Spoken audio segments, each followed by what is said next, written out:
Hey everybody, John here from IncomeMesh.com, and in this video we're going to cover a quick overview of the dashboard for Thrive Themes as well as the specific Thrive Leads dashboard. So from your WordPress sidebar, you'll have this Thrive dashboard area, and if you click on that, you'll arrive here at the Thrive Themes dashboard. And here, depending on what you've purchased, if you got the membership, you may have these many tools on here, or if you just purchased the Thrive Leads area, this might be the only box that is there. But on this screen, you'll be able to see different connections. So if you have, for example, if we go into Manage Connections, you'll be able to see anything that you have connected up with all the integrations that Thrive Leads offers. So for example, I'm currently using MailerLite for my email marketing, but if I go into Add a New Connection, you'll be able to see all the different things that are earlier in the post up top that are all the different integrations offered by Thrive. So let's go ahead and go back to the dashboard and dive directly into the Thrive Leads dashboard itself. Okay, so this may look intimidating from first glance, but just stick with me here. We'll walk through this very quickly in this video. So at the top here, you have kind of some big buttons that kind of give you an idea of how you've done today. But what's great is that there's a View More area. So we'll get into the reports later on, but what's great about this is that if your email marketing platform doesn't give you the best data or the best analytics in how you're doing, Thrive Leads will actually kind of take the place of that and give you all the analytics you'd ever really want from an email marketing perspective. Moving on down, you've got a few different sections. You've got lead groups, lead shortcodes, Thrive boxes, and sign up segues. And we'll cover each one of these kind of at a high level right now. So first and foremost, and probably the most important, are lead groups. And the way that I like to think about lead groups is they're a family of opt-in forms that share a similar display rule set. So let me make that a little more clear. So let's click into this one here.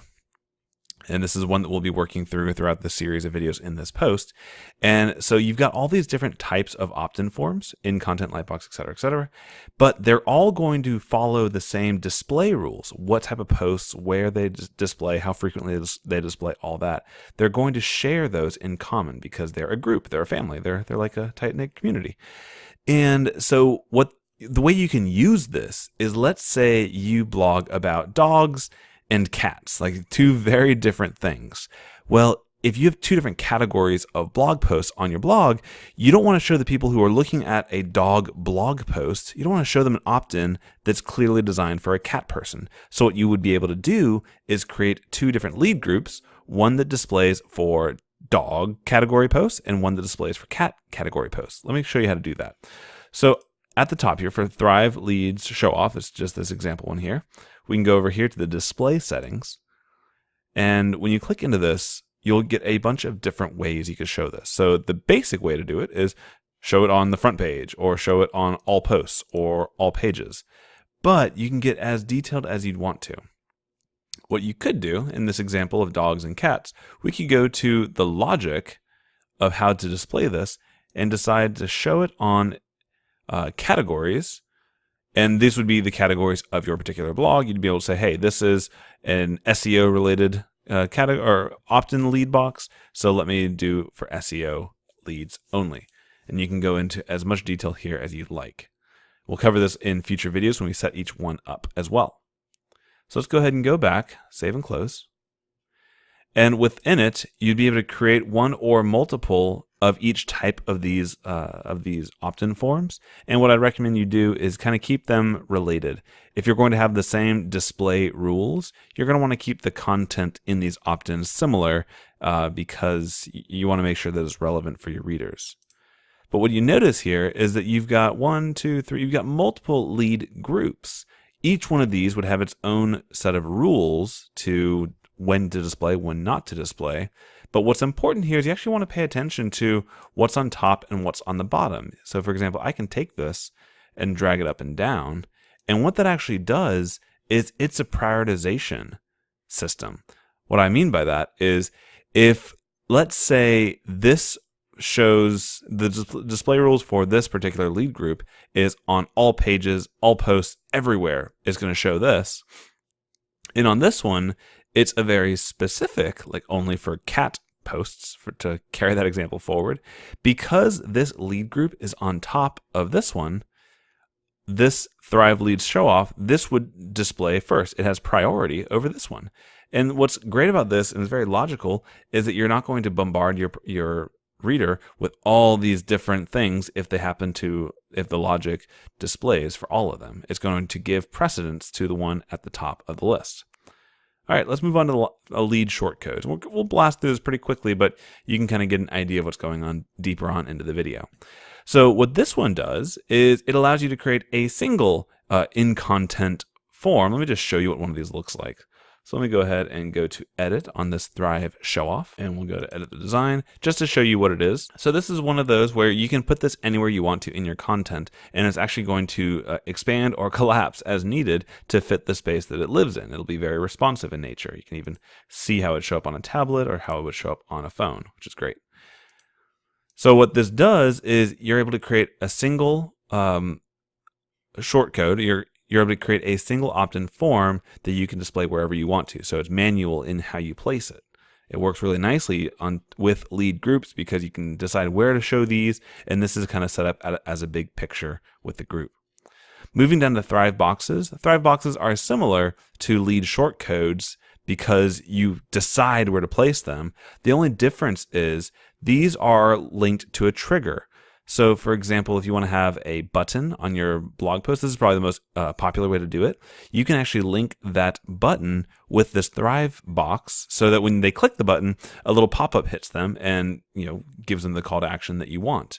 It's a really nice little marketing tactic to give a micro commitment. Say yes by clicking the button, and then they're more likely to follow through. So these are very similar. And then the last one is Sign Up Segue. We're going to come back and talk about that one differently. This is a very, very interesting feature of Thrive Leads, very advanced, and it's all related to once they're already a subscriber. So that gives you a very brief overview of the different types of lead groups. And one thing I want to cover before we stop the video here is let's just take a quick look at the lead reports by clicking on lead reports at the top right. And we won't go all these in depth, but you can kind of get an idea of all the different types of data you can get here. You can see a conversion report, which basically shows you how many signups you got day by day, as well as which form they came from, so you can see which ones are performing best.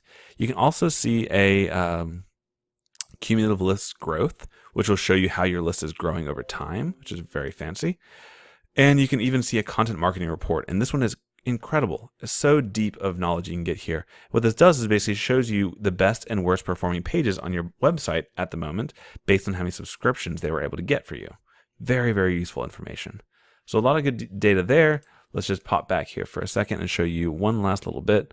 Under the advanced features, you have the ability to do a bunch of other things like export the leads that you've already captured. So in case you want to have a backup for whatever reason from your email marketing platform, you could use Thrive Leads to back up everyone on your list.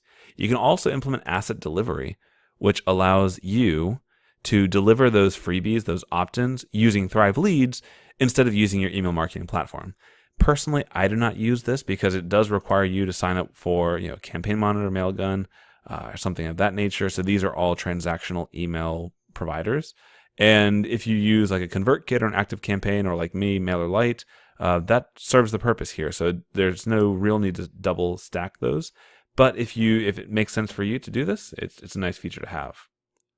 Lastly, on the settings here, an option that really should be selected unless you have some weird caching on your website is lazy load forms. And what that does is it speeds up the loading time of your website by loading your opt-in forms when they're needed. So if you have an in-content form that shows at the bottom of your blog post, why waste time at the beginning of loading that web page to load that sucker? Instead, what this will do is as you're scrolling down the blog post, when it gets close to time, I guess you could say, it will then trigger the load to bring that opt-in form in. So it's just a really smart way to speed up the performance of your website. Okay, so that was a quick overview of the Thrive Leads dashboard. In the next few videos, we're going to look at each page individually and each opt-in form individually and build it out together. I'll talk to you then.